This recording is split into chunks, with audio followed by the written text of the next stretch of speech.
Students, this is doctor दिमेंजानी। आज के लेक्चर के अंदर हम मोनोपोली कंपटीशन के फीचर्स और कॉजेस डिस्कस करेंगे और ये बीकॉम और बीबीए M2 के अंदर कॉमन टॉपिक है एंड इसको बीबीए में economics for manager subject consider किया जाता है और बीकॉम के अंदर बिजनेस इकोनॉमिक्स बोला जाता है। तो दोनों का सिलेबस सेम है, तो इसलिए ये कॉमन टॉपिक मैं यहाँ पे आज आप लोगों के साथ डिस्कस करने वाला हूँ। तो मोनोपोली कंपटीशन क्या है उसका थोड़ा सा ब्रीफिंग्स ले लेते हैं, उसका मीनिंग ले समझ लेते हैं।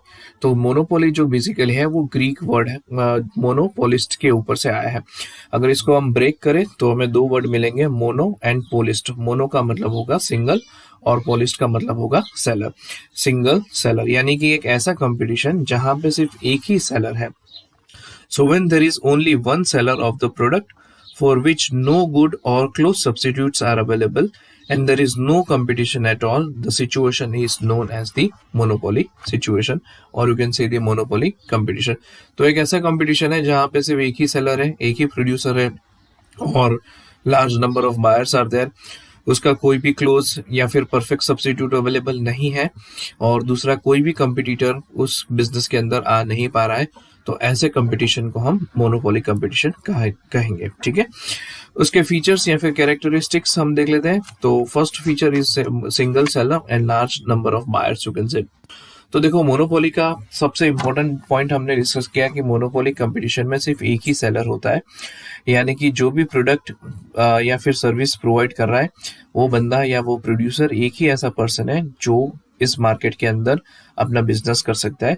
दूसरा कोई भी बंदा इस मार्केट में बिजनेस नहीं कर पा रहा है और लोगों के पास और कोई ऑप्शन नहीं है, इसीलिए large number of people are purchasing goods और services from that particular person.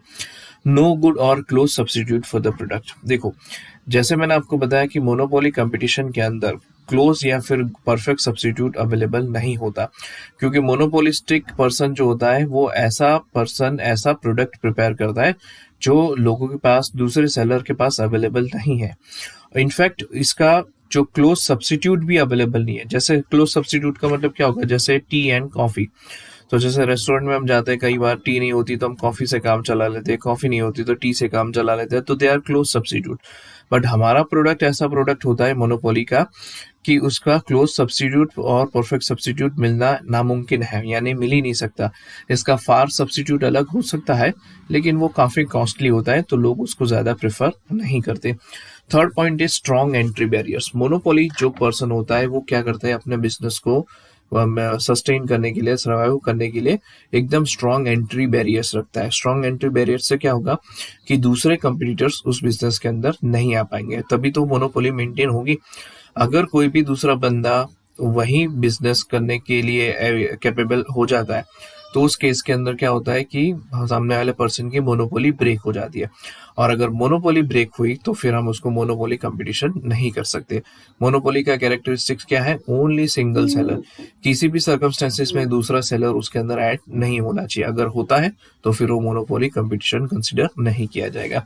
इसीलिए मोनोपोली पर्सन क्या करता है, सेलर क्या करता है, बहुत ही स्ट्रॉन्ग एंट्री बैरियर्स उसमें पुटअप करता है।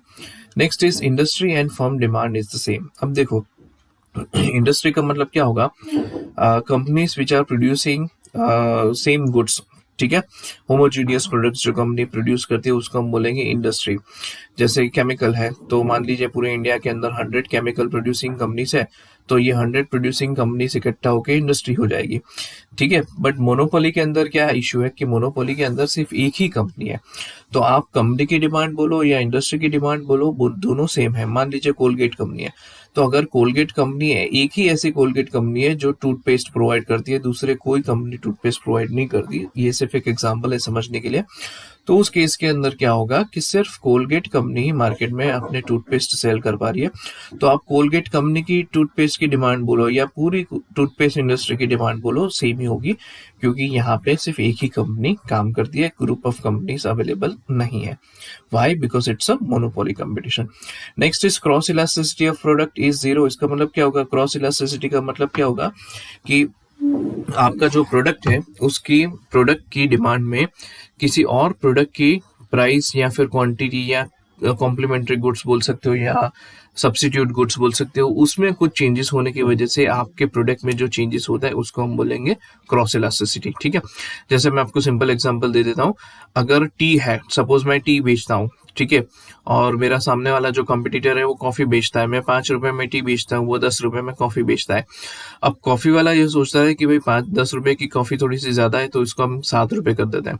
तो उस बंदे ने क्या किया, 10 रुपए से प्राइस कम कर दे, 7 रुपए कर दी।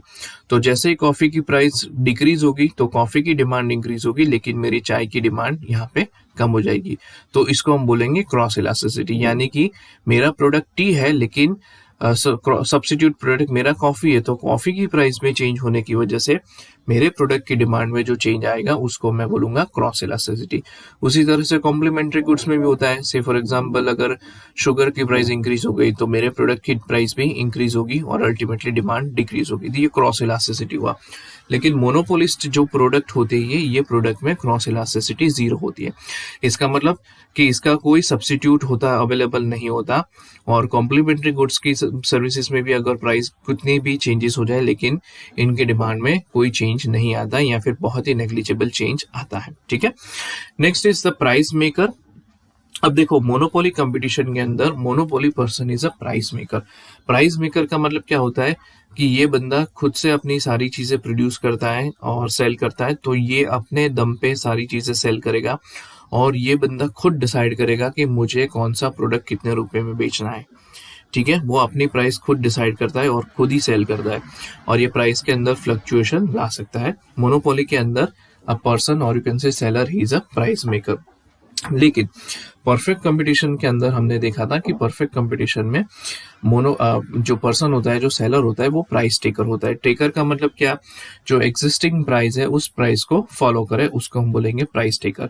और प्राइस मेकर का मतलब क्या, कि नई प्राइस अपने हिसाब से बनाता है। ठीक है, तो monopoly person is a price maker and perfect competition के अंदर जो सेलर होता है वो प्राइस टेकर होता है। ठीक है, next is causes of monopoly. तो उसके अंदर सबसे पहला कॉज है कि पेटेंट्स एंड कॉपीराइट्स।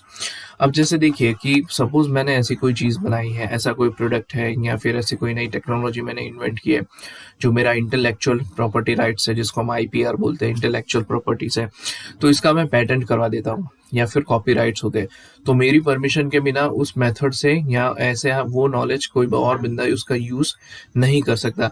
अगर इस टेक्नोलॉजी को मैं पेटेंट करवा देता हूँ या फिर मेरे जो इन्फॉर्मेशन है, नॉलेज, उसका कॉपीराइट्स में करवा लेता हूँ, बुक्स है या ऐसा कोई भी फॉर्मूला है, तो उस केस के अंदर एक्सक्लूसिवली मेरे अलावा कोई भी बंदा उसको अडॉप्ट नहीं कर पाएगा।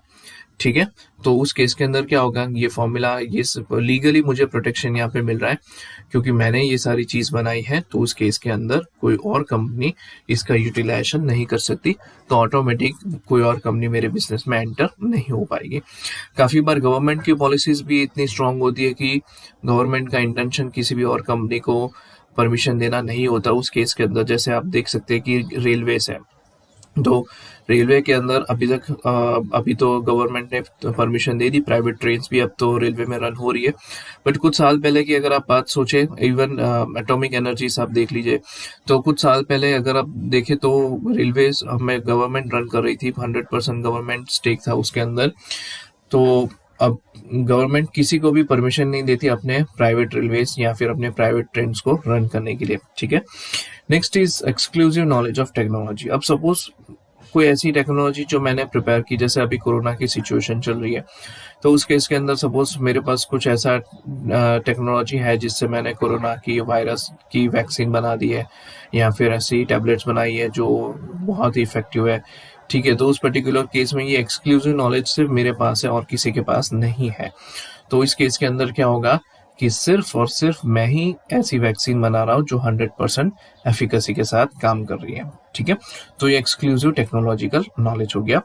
ओनरशिप ऑफ रॉ मटेरियल्स या फिर you can say ownership of strategic raw materials. अब अगर मैं कोई भी गुड्स बनाता हूँ तो उसके लिए रॉ मटेरियल की रिक्वायरमेंट रहेगी, तो ये जो रॉ मटेरियल रहेगा, ये रॉ मटेरियल अगर ज्यादातर रॉ मटेरियल सिर्फ मेरे पास है, ठीक है, या फिर जो भी बंदा रॉ मटेरियल प्रोड्यूस करा है, उसके साथ मैं एक्सक्लूसिव कॉन्ट्रैक्ट कर देता हूँ कि भाई ये रॉ मटेरियल तुम्हें सिर्फ मुझे बेचना है और किसी को नहीं बेचना। तो उस पर्टिकुलर केस के अंदर क्या होगा कि रॉ मटेरियल के ऊपर सारा कब्जा मेरा हो जाएगा। अब रॉ मटेरियल ही अगर किसी लोगों को नहीं मिलेगा तो वो बंदे गुड्स कैसे प्रोड्यूस करेंगे? That is not possible. तो ऑटोमेटिक क्या हो गया? एंट्री बेयर हो गई। ठीक है। Next is size of the market where single firm with large resources can operate. Okay, अब एक और एग्जांपल मैं आप लोगों के साथ शेयर करता हूँ। कुछ मार्केट का साइज ऐसा होता है जहाँ पे इतना बड़ा मार्केट का शेयर होता है कि 1, 2, 5 कंपनियों के लिए ये डिफिकल्ट हो जाता है।